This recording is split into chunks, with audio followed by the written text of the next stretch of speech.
আসসালামু আলাইকুম। চলুন আজকে একটু মাদ্রিদ নিয়ে কথা বলি। রিয়াল মাদ্রিদের ফ্লপ সাইনিং গত সিজনের আরকি কিছু ফুটবল ফ্যান বলেছিল যে ফ্লপ সাইনিং হলো এমবাপ্পে। গত ২ ম্যাচে লা লিগাতে তার ৩ গোল এবং গতকালকে জোড়া গোল। রিয়াল মাদ্রিদ অবভিয়াসলি ৩ গোলে উড়িয়ে দিল রিয়াল ওভিয়েদোকে। খুব বেশি যে আহামরি ভালো ক্লাব রিয়াল ওভিয়েদো এটা বলা যাবে না। তবে মাদ্রিদ যা খেলেছে ভাই অসাধারণ। রদ্রিগো ন্যাচারাল পজিশন তার লেফট উইং ফরওয়ার্ড, সেই জায়গায় যদি রদ্রিগো একবার ক্লিক করে সে যে কতটা ভয়ঙ্কর হতে পারে সেটা গতকালকে আমরা দেখেছি। সাথে এমবাপ্পের অসাধারণ ফিনিশিংয়ের মাধ্যমে ২টো গোল, দ্যাটস ইট। এবং গুরুত্বপূর্ণ ৩টা পয়েন্ট নিয়ে রিয়াল মাদ্রিদ মাঠ ছাড়ে। এখন কথা হচ্ছে ভিনিসিয়াসের গোলের পরে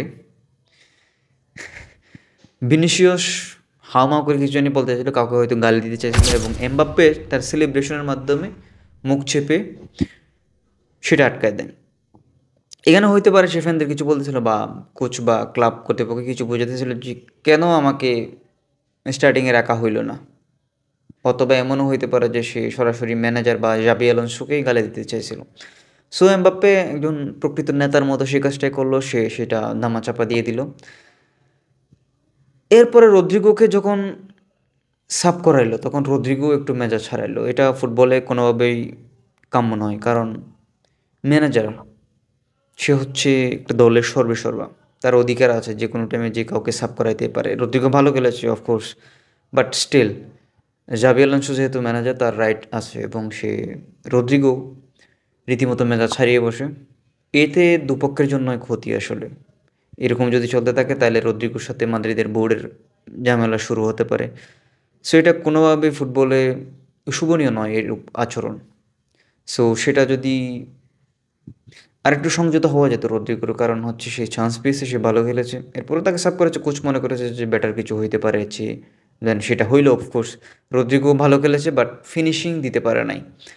সো সে জায়গা থেকে আমি বলবো যে ভিনিসিয়াস মোটামুটি সাকসেসফুল গতকালকে।